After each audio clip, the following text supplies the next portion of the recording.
Auto immune disease എന്ന് പറഞ്ഞു കഴിഞ്ഞാൽ നമ്മുടെ പ്രതിരോധ ശക്തി നമ്മുടെ ശരീരത്തെ തന്നെ ബാധിക്കുന്നൊരവസ്ഥ.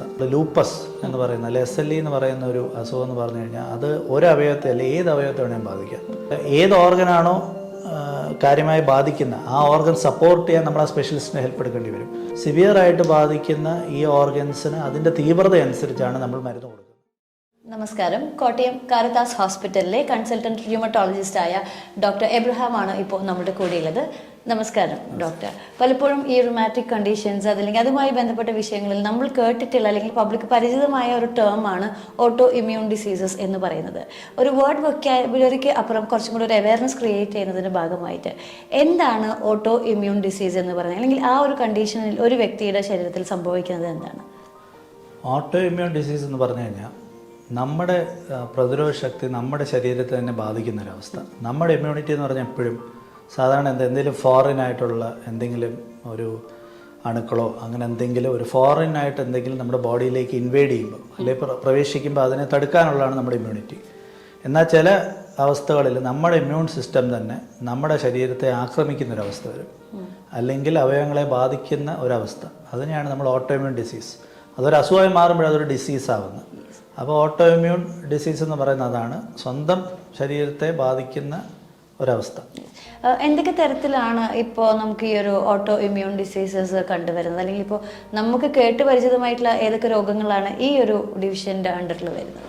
ഈ ഓട്ടോ ഇമ്മ്യൂൺ ഡിസീസ് എന്ന് പറയുമ്പോൾ തന്നെ അതിനകത്ത് ഓർഗൻ സ്പെസിഫിക് ഉണ്ട്, അല്ലാതെ സിസ്റ്റമിക് ഉണ്ട്.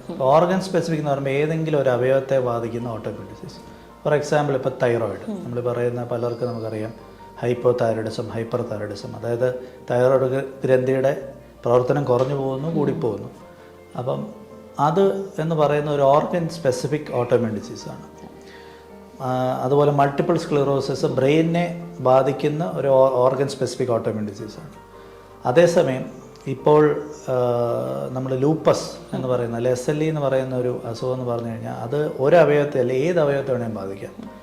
ഈവൻ ദോ അതൊരു ആർത്രൈറ്റിസ് ആയിട്ട് ക്ലാസിഫൈ ചെയ്യുന്നെങ്കിലും അത് ജോയിൻ്റ് എന്ന് പറയുന്നത് അതിനകത്ത് ഒരു ഓർഗൻ മാത്രമാണ്. അത് ഏത് ഓർഗൻസിനെ വേണം ബാധിക്കാം. ബ്രെയിൻ, കിഡ്നി മുതലായവയാണ് അതിനകത്ത് സീരിയസ് ആയിട്ട് ബാധിക്കാവുന്ന അവയവങ്ങൾ. അപ്പം അതാണ് ഈ പറഞ്ഞ ഓർഗൻ സ്പെസിഫിക്കും അല്ലെങ്കിൽ ഒരു സിസ്റ്റമിക് ഡിസീസ്. സിസ്റ്റമിക് എന്ന് പറഞ്ഞാൽ സിസ്റ്റംസ്, പല സിസ്റ്റമിനെയും ബാധിക്കാവുന്ന ഒരു അസുഖത്തെയാണ് നമ്മൾ systemic auto immune rheumatic disease എന്ന് പറയുന്നത്. ഇപ്പം എന്തൊക്കെ തരത്തിലായിരിക്കും ഇപ്പോൾ ഏതെങ്കിലും ഈ പറഞ്ഞതിൽ ഏതെങ്കിലും ഒരു ഓട്ടോ ഇമ്മ്യൂൺ ഡിസീസ് ഒരു വ്യക്തിക്ക് ഉണ്ടെങ്കിൽ പൊതുവെ കോമൺ ആയിട്ട് കണ്ടുവരുന്ന സിംറ്റംസ് എന്തൊക്കെയാണ്? ഇപ്പോൾ ഒരു ഓട്ടോ ഇമ്മ്യൂൺ ഡിസീസ് തന്നെ ഫോർ എക്സാമ്പിൾ ഇപ്പോൾ തൈറോയിഡ്, ഞാൻ പറഞ്ഞ ഓർഗൻ സ്പെസിഫിക്. ഇപ്പോൾ തൈറോയിഡിനെ ബാധിക്കുകയാണെങ്കിൽ തൈറോയിഡിൻ്റെ സിംറ്റംസ് മാത്രമേ കാണുള്ളൂ. ഫോർ എക്സാമ്പിൾ ഹൈപ്പോ തൈറോയിഡിസം ഉണ്ടാകുന്ന ഒരു വ്യക്തിക്കാണെങ്കിൽ ക്ഷീണം അല്ലെങ്കിൽ വിശപ്പ് കുറവ്, അങ്ങനത്തെ അവസ്ഥകളൊക്കെ ആയിരിക്കും. കൂടുതൽ തണുപ്പ് തോന്നുക.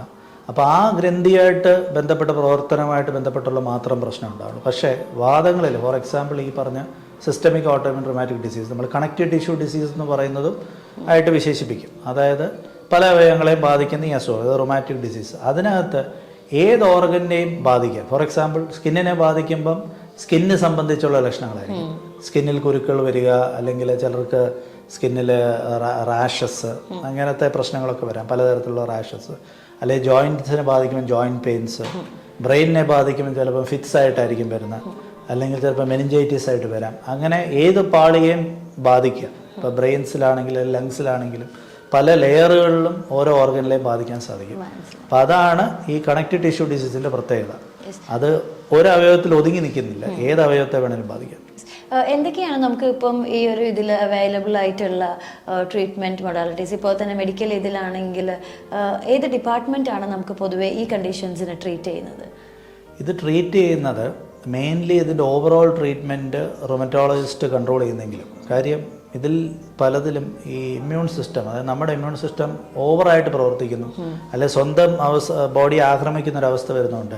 ഇതിൻ്റെ ഓവറോൾ നമ്മൾ ഇമ്മ്യൂണോ സപ്രഷൻ അല്ലെങ്കിൽ ഇമ്മ്യൂണോ മോഡുലേഷൻ, അതായത് ഇമ്മ്യൂൺ സിസ്റ്റത്തെ കൺട്രോൾ ചെയ്യുന്ന ഒരു റൊമറ്റോളജിസ്റ്റ് ആയിരിക്കും കൺട്രോൾ ചെയ്യുന്നത്. പക്ഷേ ഓരോ ഓർഗൻ്റെ മാനേജ്മെൻറ്റ്, ഫോർ എക്സാമ്പിൾ ബ്രെയിനിനെ ബാധിക്കുകയാണ്, ഫിറ്റ്സ് വരുന്ന ഒരാളാണ്, നമ്മളൊരു ന്യൂറോളജിസ്റ്റിൻ്റെ സഹായം തേടേണ്ടി വരും.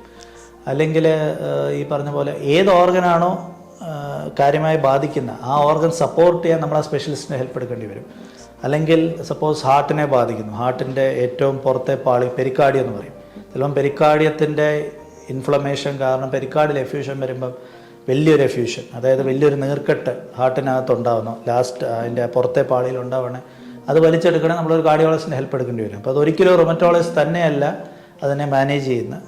അത് മാനേജ് ചെയ്യുന്നത് നമ്മൾ മറ്റ് സ്പെഷ്യലിസ്റ്റുകളുടെ സഹായത്തോടു കൂടിയാണ്, ഡിപ്പെൻഡിങ് ഓൺ ഏത് അവയവമാണ് അതിൽ ഇൻവോൾവ് ആകുന്നത്.